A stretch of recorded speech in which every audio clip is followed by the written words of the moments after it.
The Bridgeport Islanders have signed a player to an ATO. So who is this new player?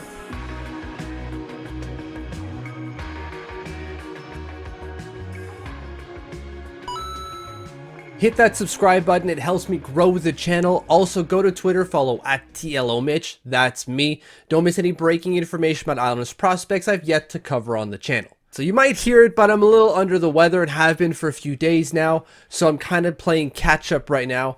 And I really want to thank Austin Lambert for sending me a DM, letting me know that the Bridgeport Islanders have signed someone to an ATO. That's an AHL tryout, ATO. And so the player is Bender. No, not this guy. Koby Bender. They signed Koby Bender to an ATO. So who the hell is Koby Bender? Now let's start with the basic stuff. Obviously, we know his name is Koby Bender. From there, he's 24, will be 25 in July, 6'1", 201. He's a forward, and he's born in Cloquet, Minnesota, I believe. I think I got that state right. Then we go to stats, which again, like I've said in a number of videos, is what we base success on. And over the last 5 years, he's played for the University of Minnesota Duluth, and he's had a growing impact year over year for them. Starts off with a point in 9 games, 4 in 16, 8 in 32. It's basically the same thing, just longer sample size. 20 in 28, and that last year, or this year I should say, 7 goals, 26 points in 42 games for Minnesota Duluth. Good stuff, not bad. The big thing that stands out for him is that he's got 2 national championship titles under his belt. He won one in 17-18 and then in 18-19 with Minnesota Duluth.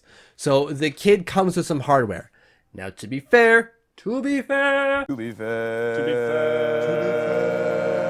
that's in when he was a freshman, right? 17-18 was his freshman year and 18-19 his sophomore year.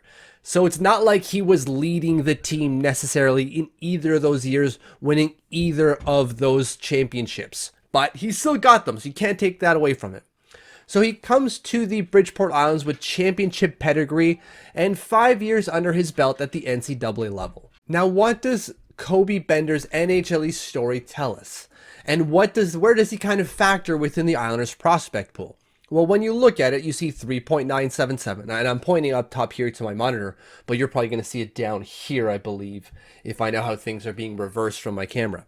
Either way, first 2 years that we're looking at, 3.977, and then massive jump to 11.3. Excellent, that's good to see, except he takes a step back last year, or this year I should say, at 9.847, a 1.5 step back in NHLE.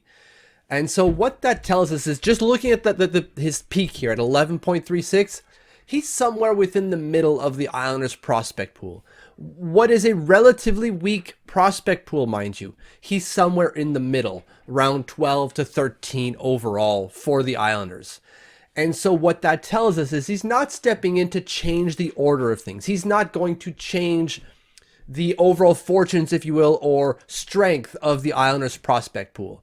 He's coming in and he's challenging for an AHL spot and somewhere within the middle of the lineup to maybe the bottom portion of the forward lineup. That's what we're seeing for now. But we'll see what that actually brings. Like, could there be more to him? Yeah, there could. That's the whole point of the ATO, right? Like, they're going to see within these next couple of games what he's got and what that measures within the rest of the lineup and if they can use that going forward. Thank you for watching. Thank you for subscribing. If you haven't hit that button, please hit the button.